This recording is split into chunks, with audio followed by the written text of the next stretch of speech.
Okay. Right. You guys, so everybody, we're going to recognize our three coaches here. Pay attention now. That'd be great. And Mark as well. Yeah.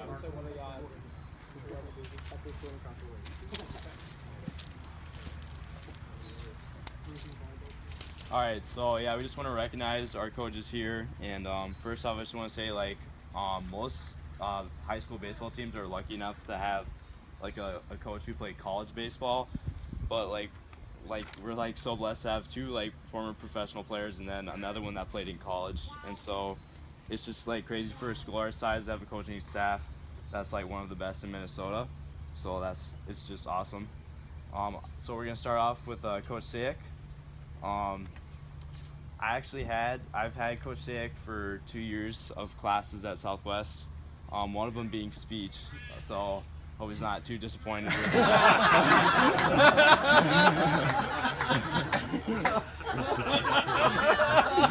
Humor, that's good. That's a bonus. Nice job. Yeah, so Coach Sayek, you're really good at something I've always noticed when you've taught is you're really good at always being direct and making things simple, and that connects with coaching too. And so I just want to thank you for taking time during also coaching volleyball and teaching and taking time away from your young family. And you did a great job with the JV team this year, so congratulations. And it's a blessing to have someone who played college baseball to coach the JV team, so that's awesome. So thank you, Coach Sayek. Coach Sayek. Are you recruiting for next year too? Next year too, yes. Okay, now we're going to do Coach Luther. So as a pitching coach, for me especially, really helped me understand a lot of things. I thought I knew some stuff about pitching, and then Coach Luther, he taught me so much I don't even feel like I knew anything. But he always seemed to know what was gonna happen. I think he called maybe when I was pitching, called 5 pitch outs this year, and 4 of those 5 times the guy was stealing. So that's pretty crazy. He taught me a lot about pitch sequence and pitch calling. It's something that really went under the radar because it's some of the pitch calling I think really did win us games. There's no way we probably would have won some games unless Coach Luther was calling the pitches. You always made players feel confident before they went out on the mound during the game. Coach Luther would always, the practice before, he would say, "Who's the best pitcher at Southwest?" And it'd always be the guy who was pitching the next day.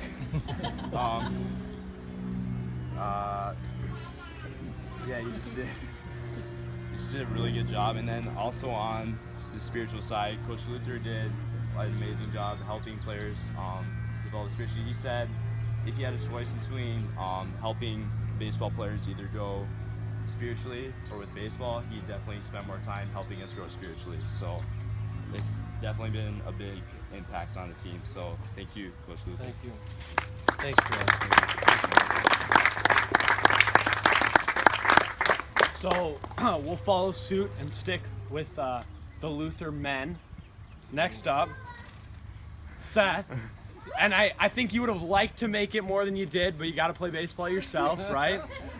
But when you were there, you just kind of always lightened the dugout or the practice or whatever, kind of whatever you were doing, whoever you were hanging with.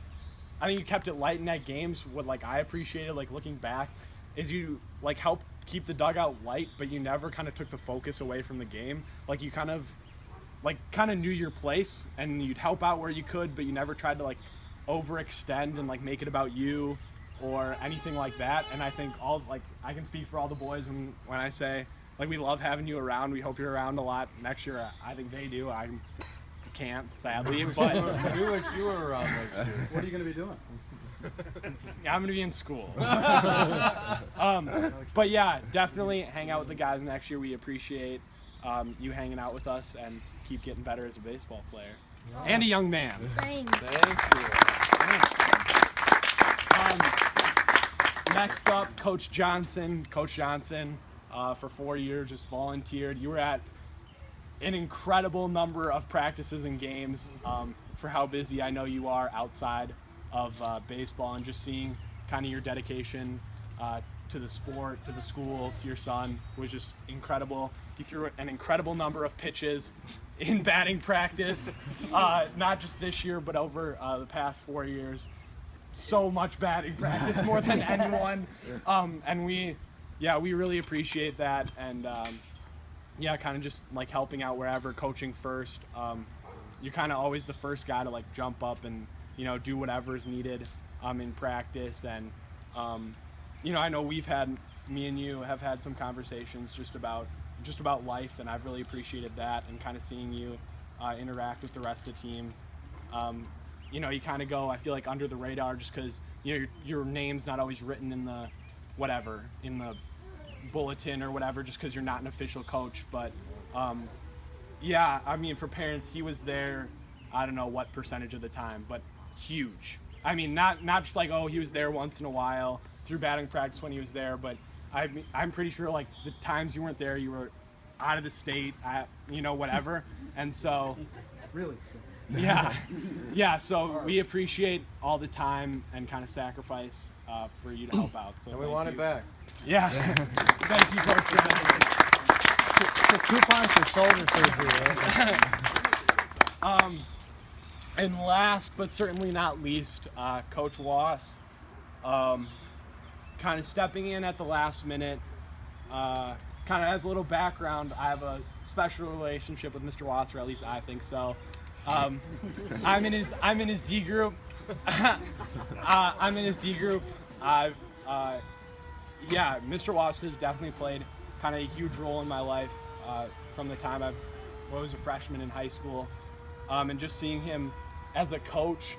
But I think what was incredible is he's like super competitive, loves the game of baseball, but something I saw transfer over from D group and from student council to baseball is he really cares more about our hearts, and not just our hearts off the field, but our hearts on the field too. How are we acting when we're winning? How are we acting when we're losing? How are we acting when a game's close? How are we acting when we're getting beat by 10? How are we acting when we're up by 30? Right? I mean, every circumstance that happened this year, I think I could tell, by the way he acted and spoke, in his head, it was, okay, how are we doing on the scoreboard, right? How can we improve how we're doing on the scoreboard? But how can I, even if it's not directly, how can I improve all of us as young men? And that's in practice, that's in games, after practice, before practice, spending one-on-one time. I think that's one thing you did really well is, make sure you kind of connect with us individually, not just the whole team. And then don't want to miss, you're an incredible baseball coach. You coach the game really well. Kind of like Graham, I thought I knew a lot about the game of baseball, and then I had this coaching staff, and it's just humbling but really fun to be able to be taught kind of more of the ins and outs of the game than I kind of thought ever possible, like I'd ever be taught. Just get to know the game better, be more confident on the field. And I don't think we would have had as successful of a season if it wasn't for Mr. Wass being kind of the guy on top and the guy calling the shots. So thank you, Coach Wass.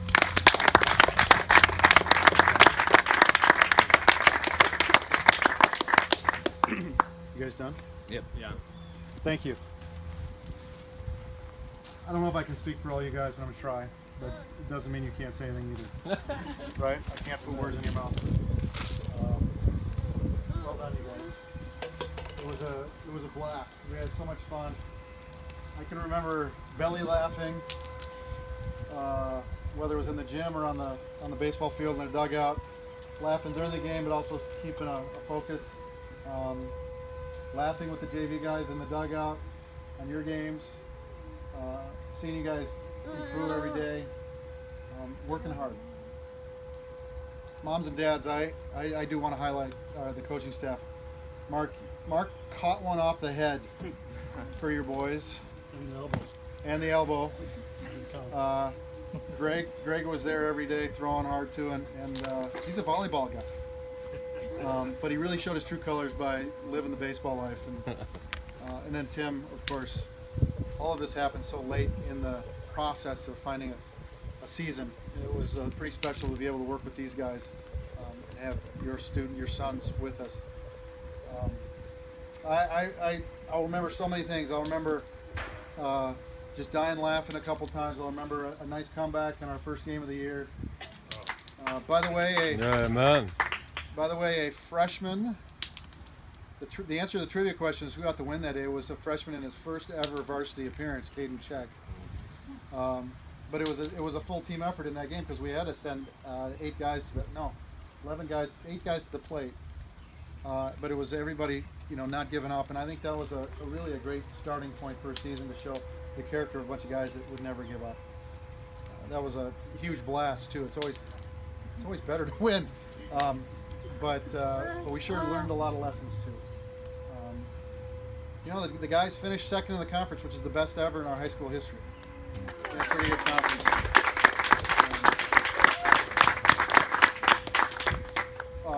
Two guys, I don't know if 2 teams made the state tournament, at least one. Legacy went to the state tournament.